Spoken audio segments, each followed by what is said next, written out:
बिस्मिल्लाहिर्रहमानिर्रहीम। देखती आँखों और सुनते कानों को नूरे किस्वा का सलाम। आज मैं आपके लिए लाई हूँ एक नकाब पोश बुज़ुर्ग का एक बहुत खूबसूरत और सबक आमूज़ वाक़या। एक दफ़ा का जिक्र है कि एक नकाब पोश बुज़ुर्ग ज़माना जहलियत में अरब के किसी इलाके के बादशाह थे। ये पहले इश्क़ मजाज में मुब्तला थे और बहुत अच्छे शायर थे। हुकूमत और मुल्क के हरीस थे। जब अल्लाह ताला के इश्क़ हकीकी ने उनके दिल पर असर किया तो हुकूमत और सल्तनत तल्ख़ मालूम होने लगी। एक दफ़ा अल्लाह ताला की मोहब्बत में बेचैन होकर बादशाह आधी रात को उठा, गदड़ी ओढ़ी और अपनी सल्तनत से बाहर निकल गया। दिल में इश्क़ इलाही की आग पैदा हो चुकी थी। सल्तनत का शोर गुल महबूब हकीकी की याद में रुकावट बन रहा था। आखिरकार पैमाना सब्र छलक गया। एक चीख मारी और दीवानावार सहरा की तरफ चल दिया। इस आशिक़े सादिक की सच्ची आह ने इसको सल्तनत के मजबूत कैदोबंद से आज़ाद कर दिया।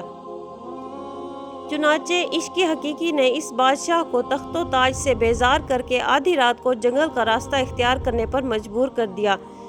संगलाख पहाड़ों, दरियाओं, सहराओं से दीवानावार गुजरता हुआ वो बादशाह अपनी हदूद सल्तनत से निकल कर दूसरे मुल्क तबूक की सरहद में दाखिल हो गया और चेहरे पर निकाब डाल ली ताकि आम लोग पहचान न सकें कि ये गदड़ी पोश किसी मुल्क का रईस या बादशाह है।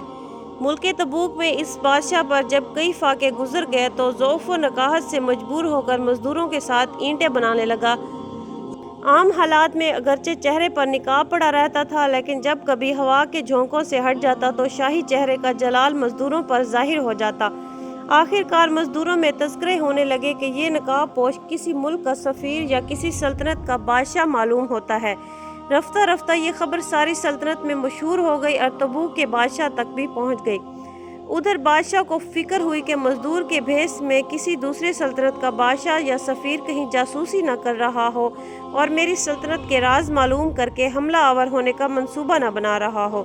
तहकीक करनी चाहिए कि माजरा क्या है। शाह तबूक ने फ़ौरन सामान सफ़र बांधा और खुफिया तौर पर हालात मालूम करने के लिए मजदूरों के झुरमुट में घुस गया, जहां वो निकाब पोश ईंटें बना रहा था। बादशाह ने उसके अलावा तमाम मजदूरों को दूर हटाया और उसका निकाब उठाया और बादशाह ने इसके चेहरे की रौनक को देखते ही पहचान लिया कि बादशाह मालूम होता है। चुनाचे बादशाह ने उनसे दरियाफ्त किया कि आप अपने सही हालात से मुझे आगाह कीजिए। आपका ये रोशन चेहरा शहादत देता है कि आप किसी मुल्क के बादशाह हैं, लेकिन आपने ये फ़कीरी और मस्कीनी किस वजह से इख्तियार की है। तबूक के बादशाह ने मज़ीद मुतासिर होकर कहा, आपने अपनी राहत और बादशाहत को इस कल्फ़तो फ़क्र की तकलीफ़ पर कुर्बान किया। ए आली हौसला, आपकी इस हिम्मत पर मेरी ये सल्तनत तबूक ही नहीं बल्कि सैकड़ों सल्तनतें कुर्बान हों। मुझे जल्द अपने राज से आगाह कीजिए। अगर आप मेरे पास मेहमान रहें तो मेरी खुश नसीबी होगी और आपके कुर्ब से मेरी जान खुशी से 100 जान के बराबर हो जाएगी। इस तरह बहुत सी तरकीबों से शाह तबूक फ़कीरी के लिबास में छुपे हुआ बादशाह से देर तक बातें करता रहा ताकि इसका राज खुलकर सामने आ जाए।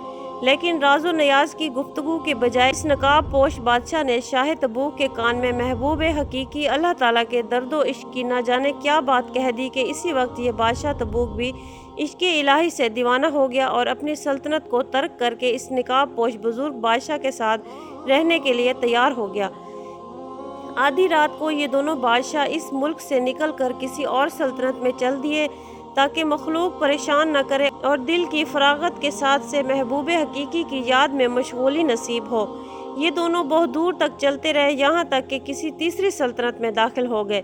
अलगर्ज बादशाहत को छोड़कर आने वाले इस आशिक़ सादिक निकाब पोश की बात में न जाने कैसी लज्जत थी कि शाह तबूक पर सल्तनत की तमाम लज्जतें हराम हो गई। सारे ऐश इसी लज्जत के सामने हीच हो गए और दिल में इश्क़ इलाही का एक दरिया जोश मारने लगा। इस किस्से से हमें सबक मिलता है कि दुनिया की तमाम लज्जतों के खालिक अल्लाह ताला के इश्क़ मोहब्बत की लज्जत ऐसी लज्जत है कि सारी दुनिया की लज्जतें और मज़े इसके सामने कुछ भी हैसियत नहीं रखते।